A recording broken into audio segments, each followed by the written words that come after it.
Good morning, everyone, and welcome. Delighted to have you here this morning as I call to order the first of three Paulding County Board of Commissioners public hearings for millage rate. For the archives, this is July 23rd, and it's 9 a.m. I'd like for all of us to stand as is our tradition for prayer and salute to the flag.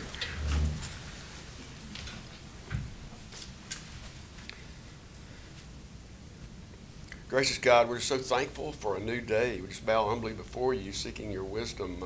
As the psalmist reminds us, your ways are higher than our ways. Your thoughts are higher than our thoughts. And we would seek to achieve a higher level of working together, planning and decision making. So we would ask that you be a part of that this morning. We're so grateful for our marshal and our first responders in the county and all our staff that just contribute so much to the well-being of Paulding County. So we pray all these things in the precious name of Jesus. In his name we pray. Amen. I pledge allegiance to the flag of the United States of America and to the republic for which it stands, one nation, under God, indivisible, liberty and justice for all. We have no minutes. Under new business, this gathering is discuss the millage rate tax increase.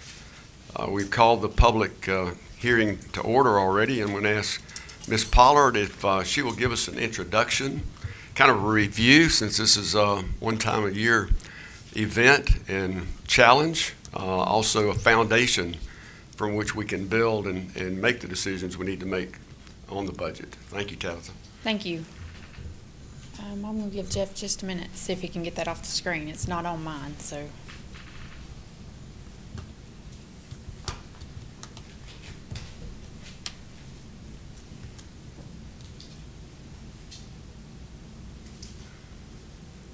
Well.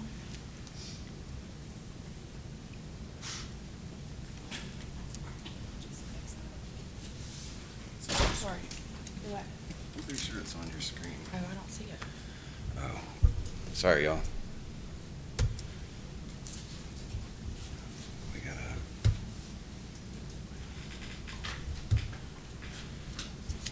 It's just because your presentation had started. Oh. You weren't able Okay. to see it. There we go. Sorry about Okay, that's fine. Thank you.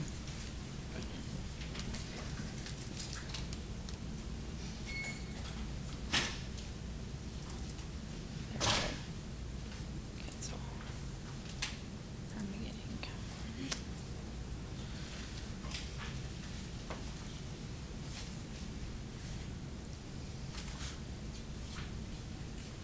Okay, now we can get started. This is the first of three public hearings for the millage rate. I feel like we've done this over and over again because we've tried to include citizens over the past few months in the process of preparing the millage rate, setting the millage rate, and preparing the budget. So we'll get started with the official ones. We will have one today, this morning at 9 o'clock. We'll have another at 6 o'clock, and we'll have another on August 13th at 9 o'clock.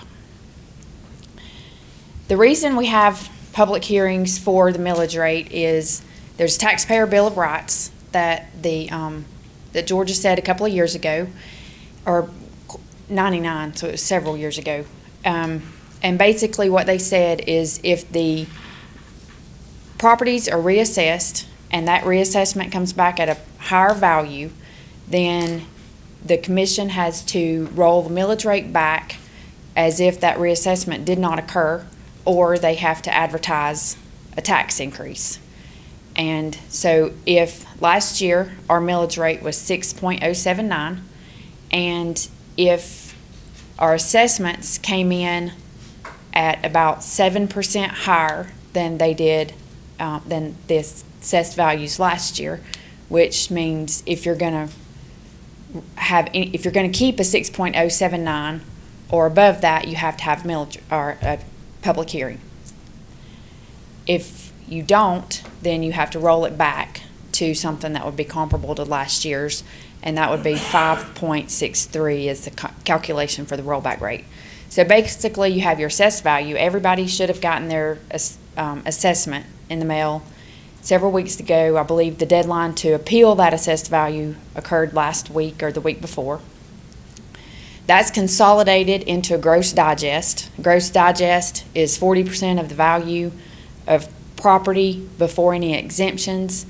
Then you have your exemptions that are calculated into that your tax bill to get the amount due, and then you multiply what's left times the millage rate, and the millage rate is $1 per thousand of assessed values.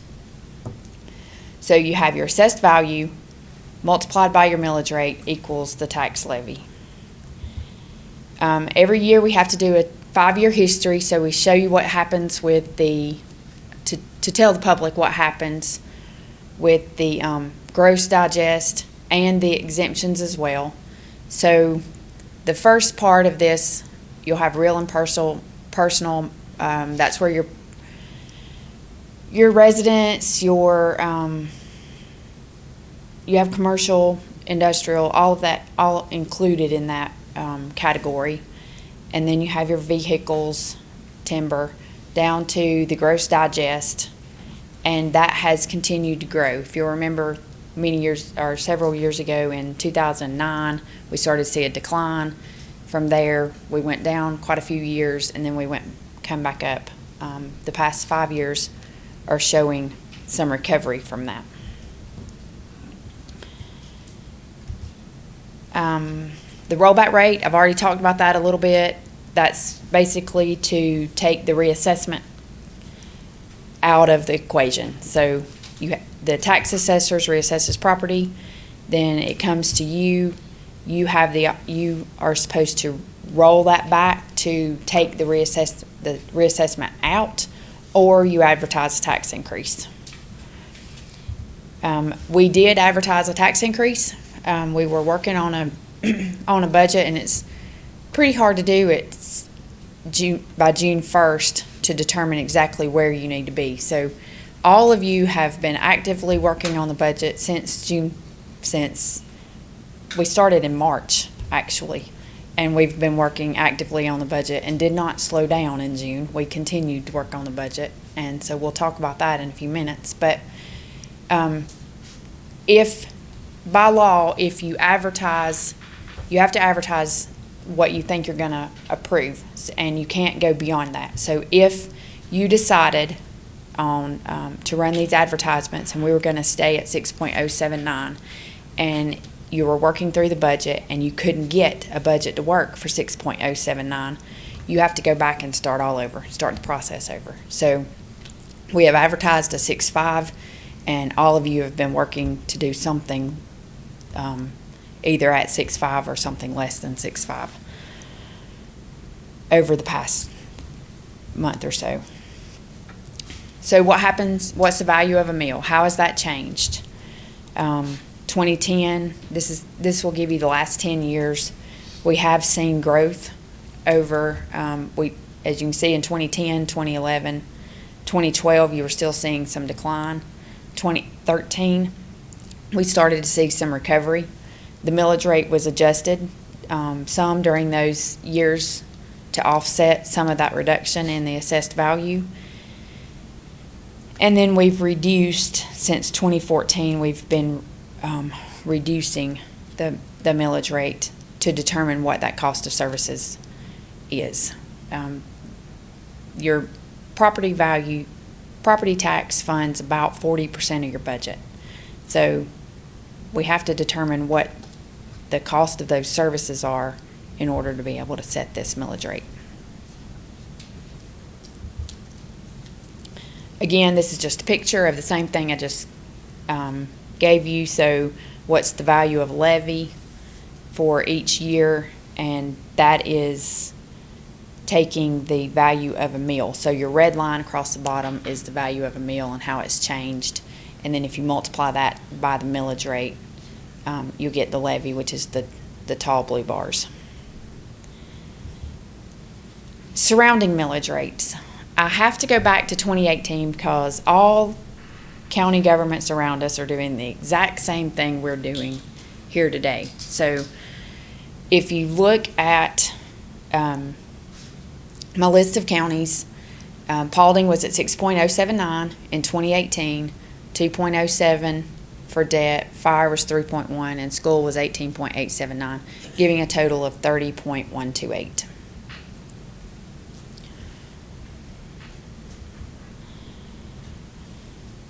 One of the things that has been of interest over the past couple of years is our ratios from between residential and commercial and industrial.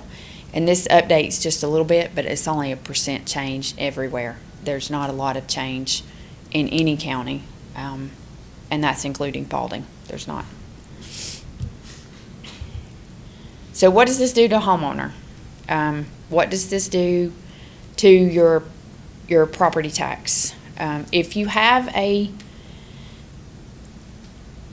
again, our gross digest, so everybody consolidated, increased by about 7.98%.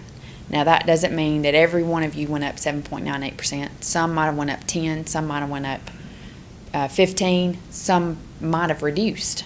The average of that works out to be about 7.98%. So if you take a property value of $150,000 and you add the 7% value, increased value to 161, that increases your taxable value to 64 as opposed to 60. And this does not include exemptions because those are different for everybody. And your M&O, which is what this hearing is about today, if you calculate it from the 6.079 last year, was $364.74. And if that is if it's approved at the advertised rate of 6.5, we will have a bill of $419.41, which is a difference of $54.67.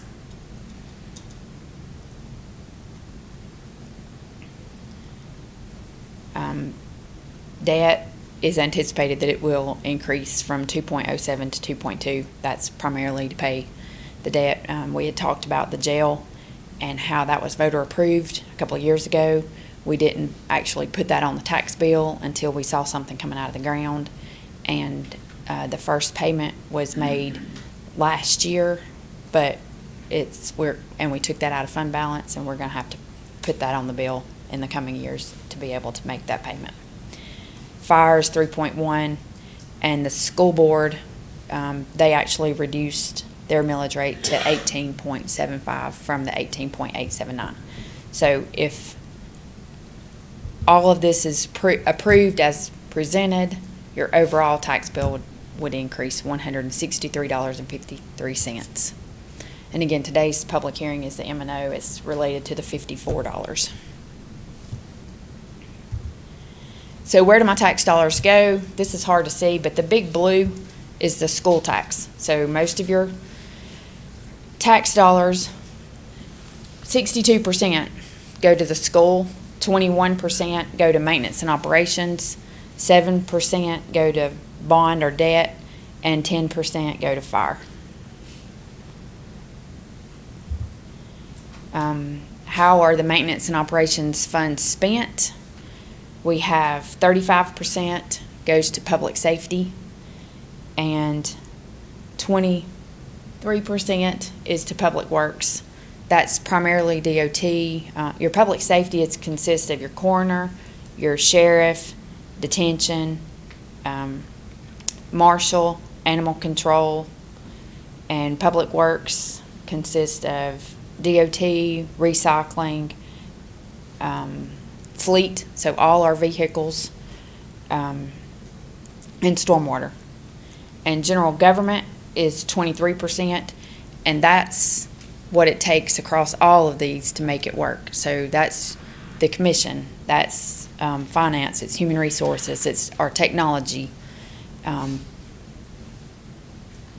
public information, to list a few, just to give you a few ideas of what's considered in those functions.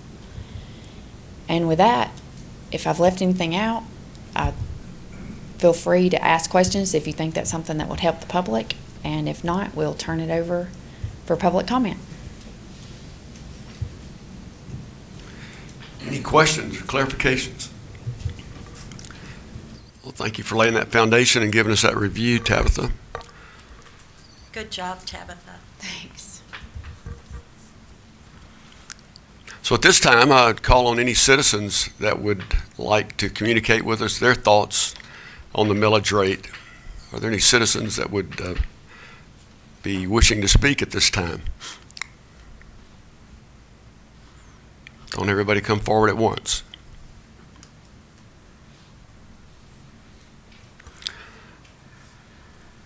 I'll ask one more time, if any of the board has any clarifications.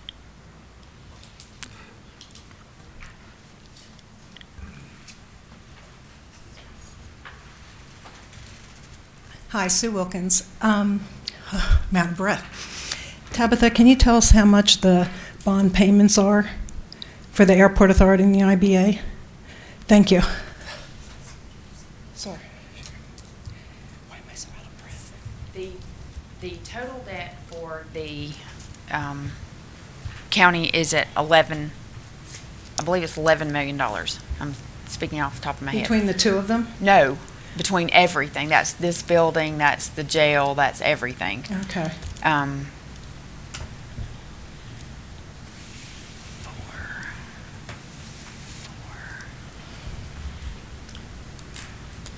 will look to give you, I've got a scenario that gives you the details of that. I believe it's a little over $2 million. It's like $2.5 million for all of the debt between the airport and the IBA. Okay, so what would our annual payments be this budget, coming budget? $2.5 million. Oh, I'm sorry. Okay, I was busy writing my information. Okay, and is the IBA being financed this budget? Yes, there is an amount in there for the IBA this time. How much? Well, there is not an amount in there for the IBA. There's an amount in there for the EDO. And is there a chance that EDO will funnel money to the IBA? I don't know the answer to that. That's Mr. Chairman, if I can answer that question. The EDO, it's got its own board. It is not a part of the county government. The county is considering entering into an economic services agreement with the EDO, but that ultimately would be a decision made by the EDO, and frankly, I'm personally not familiar with that. Okay, we hope not. So, all right, thank you. The IBA and the EDO are working very closely together along with the Board of Commissioners, and the IBA actually has several, wants to create several grants and incentives for businesses, and so I think it would be the other way around, is that the IBA has expressed interest in assisting in economic development organization projects.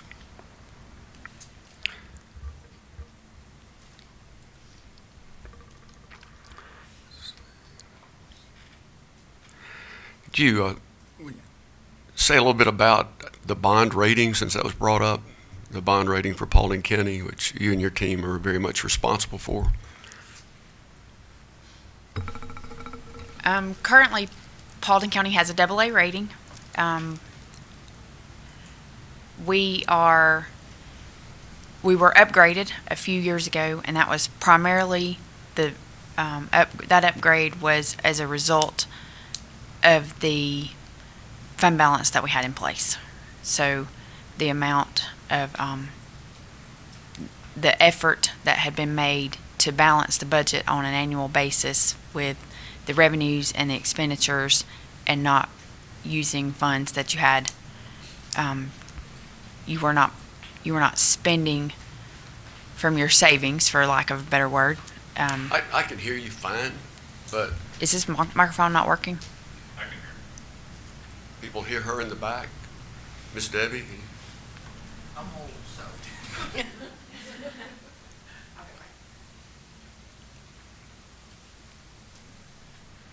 So we currently have a AA rating. The highest you can have is a AAA rating. There are some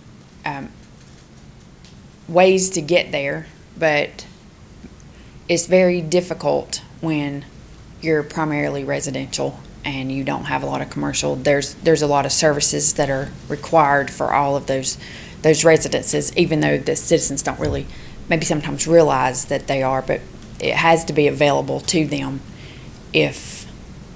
for every residence that we have. The offset of that, it's favored when you have commercial or when you have something that's maybe bringing value to the county that isn't absorbing as much of those revenues as a residence is. A couple of years ago, we were given an upgrade. That upgrade was primarily due to the fund balance level that Paulding County was at. We had come through the recession years and not used up our fund balance as many local governments had used around us. We had added to actually a little bit of that fund balance.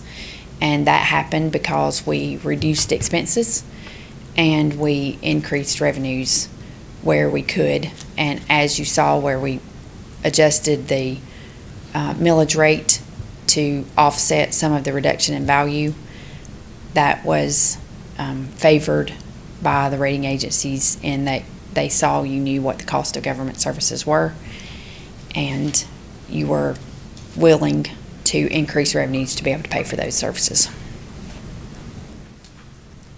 Can you just underscore one more time that the reason we're not AAA is because we don't have the businesses that raise us to a level of that consideration? I'm not going to say that is the only reason, but that is one of the largest reasons, is because we have a lot of service demand, and the more residents we have, the more service demands we have. As one goes up, the other goes up. And there's a cost for those services.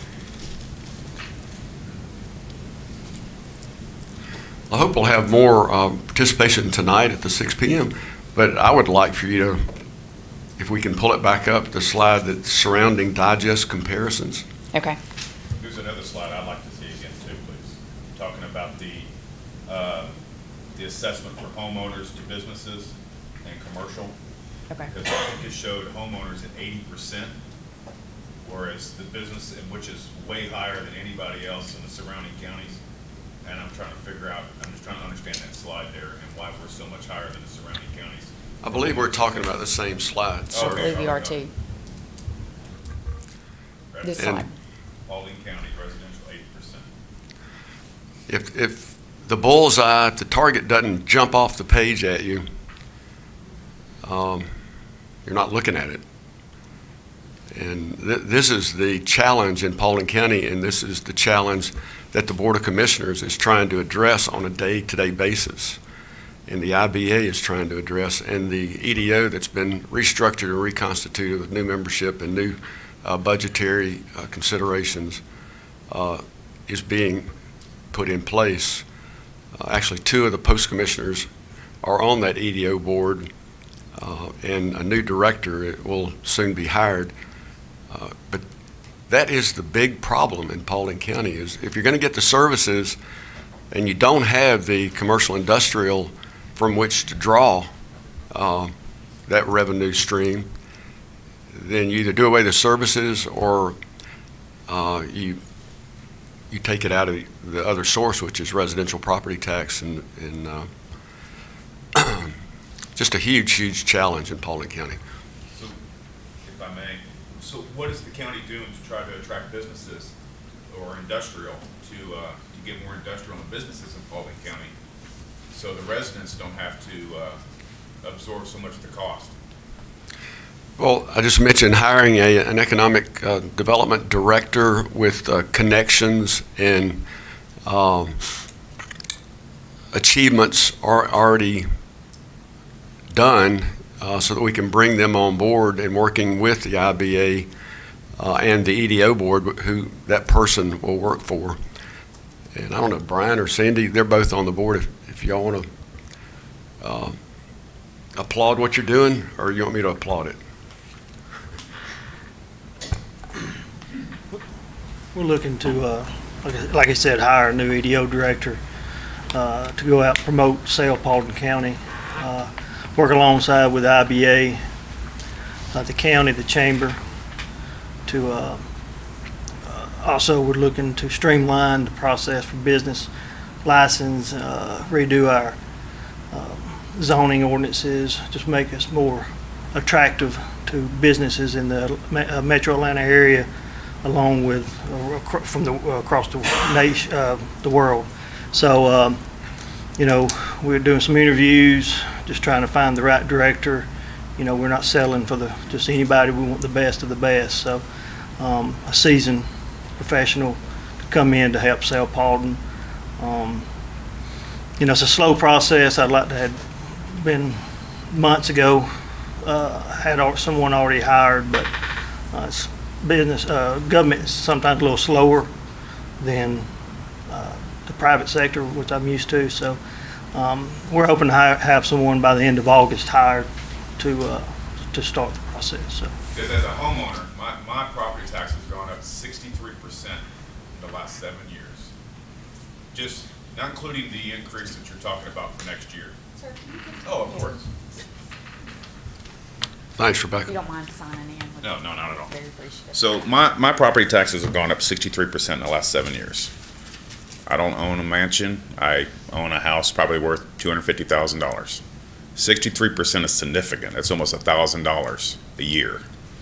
So I work in public safety, so I understand the cost for public safety and the increase in population here in Paulding County is in need of the extra officers and the jail. I do want to ask looking at when you did the bond that was voted on in 2016, did that not also include a budget for that, or is that just the bond?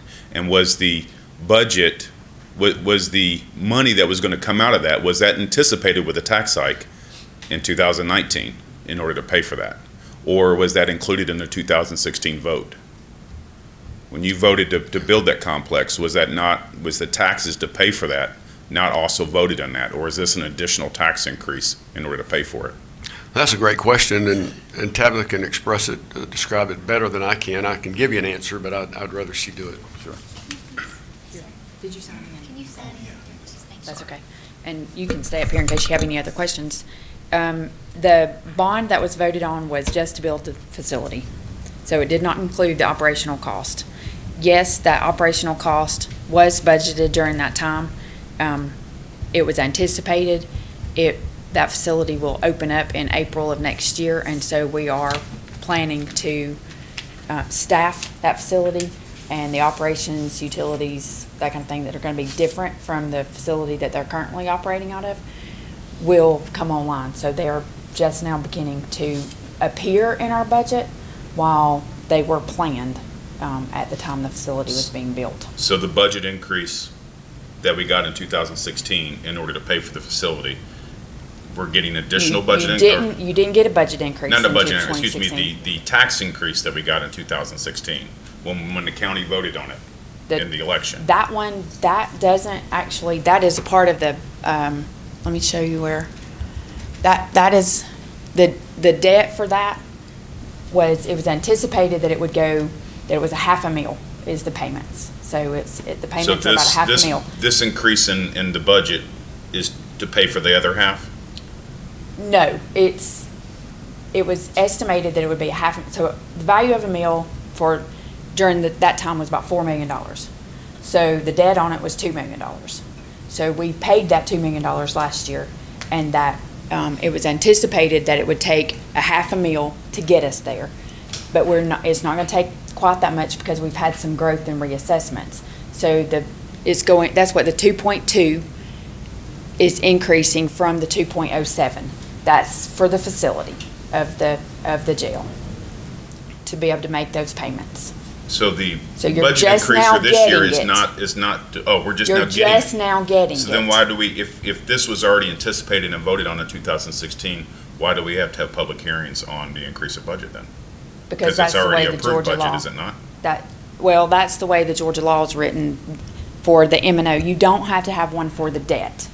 So if it was just going from the 2.2 to 2.07, you would not have to have So one. the vote in 2016 was to put us in debt for the 2000. Mr. Chairman, sir, if you will let the finance director complete her Yes, comments. I'm sorry. Just You're for right. an orderly No, I fashion. understand. Thank you.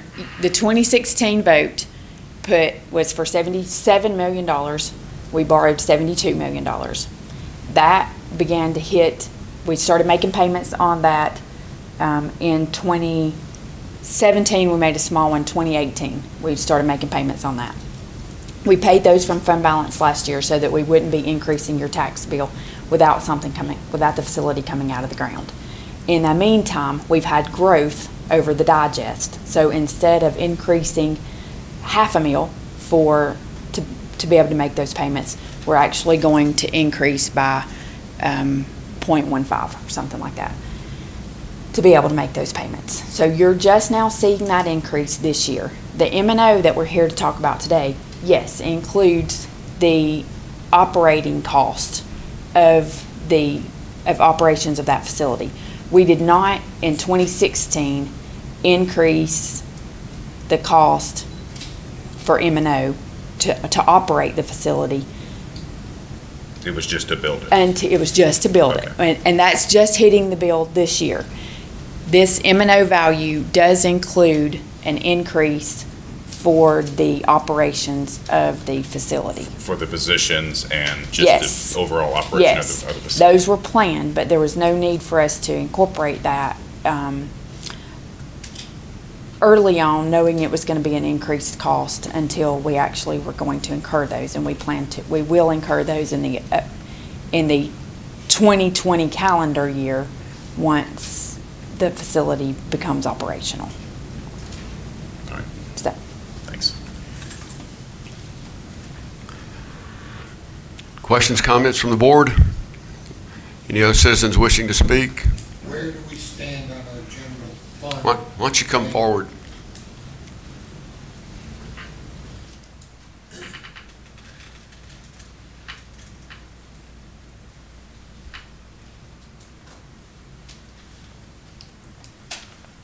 General fund's been mentioned numerous times throughout this meeting.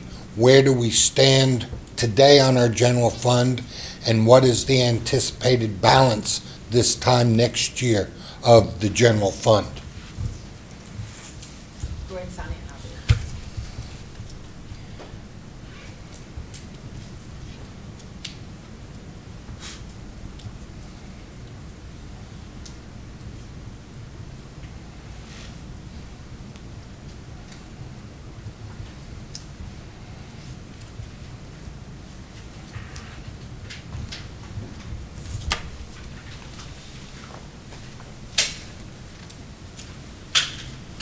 We are currently trying to close the year out, so these numbers are very preliminary, but currently we have, and to give a good explanation of this, I got to give you more information than I think you probably want to hear today, but I can't tell you one thing.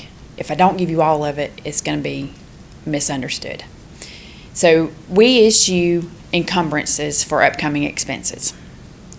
And at the end of the year, on June 30th, we attempt to close those out and charge those encumbrances to the appropriate year. We're not able to get all of those if I issue an encumbrance and the work's not completed, then I don't owe that encumbrance until the following year. So what we'll do is we'll close that year out, roll those over to the next year. So if you have a approved budget of $72 million this year for 2020, the one we're talking about today, if you would, on August 13th, let's say you adopt a budget of $72 million. I'm going to have some outstanding encumbrances that aren't going to be completed, so that I don't actually owe those. I've just issued a promise to pay for those for next year. I have about $8 million of those this year. So if those were incurred, then you would not have any addition to fund balance. But because I'm going to roll those from one year to the next, I'm going to add to fund balance this year about $5 million. And then I'm going to move that $5 million into my budget for next year, because that's when we will complete those transactions, if that makes sense. So you do see a growth in fund balance this year. It's, for the most part, already obligated to something that we have. A lot of them are in asphalt and DOT, and work that is being completed there are the most expensive ones, but we have other encumbrances throughout the county as well. So I hope that answers your question. Now, the total of where we were last year in unassigned fund balance is, I will bring that to the public hearing at 10 to give you a for sure, but it's $55 million. So it's is where it is currently. And there is a use of fund balance budgeted in 2020 of about $2 million. So if your exposure could be the $5 million that you're rolling from one year to the next, and the $2 million that you're likely to approve in the budget, could leave you in a reduction of fund balance of $7 million at the end of 2020. 7 million of 55. Of the 55, yes, sir. 15%. Yeah. Would you also speak to what the board's policy is in reference to that fund balance amount that we can't go below?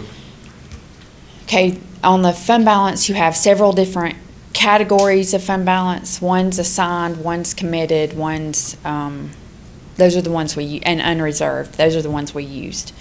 Last year, you had assigned, and for general fund, you had assigned and unreserved. Assigned means any of your obligations that you've already incurred. You have some expenses coming for capping the landfill. It's used to plan for those kind of expenditures. And then your unassigned fund balance is what you have available to spend. So your fund balance policy says that if you drop below 25% of your annual expenditures, so if your annual expenditures are $72 million, then 25% of that number is required to be in your unreserved fund balance. We've been very fortunate to not have to do this, but 25% doesn't get us from July 1 to operate the budget until the taxes are collected in November. So you have more like a 35% portion of the year that is funded for your with previous year's tax dollars. So we use our unassigned fund balance to fund that first 35% of the year, and then we collect it, and we'll end the year with that money being replenished. So we don't want to drop below that. If you do, you can't make payroll. You have to restrict how you some of your spending, or you have to issue tax anticipation notes, which would be an interest cost to the county that we don't want to incur. It's unnecessary at this point.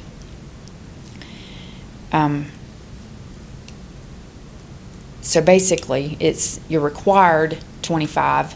Our goal is to not drop below 35.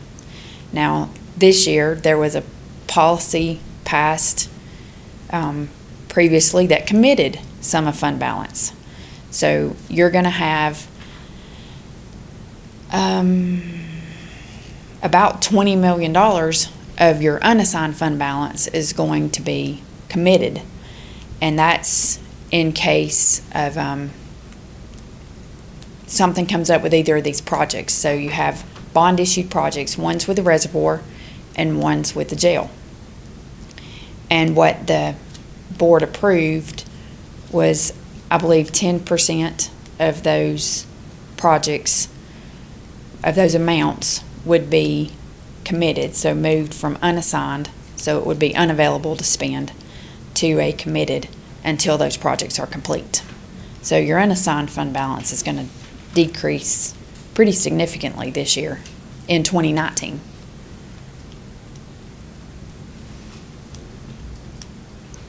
And your policy doesn't change. It's still 25% of the unassigned balance.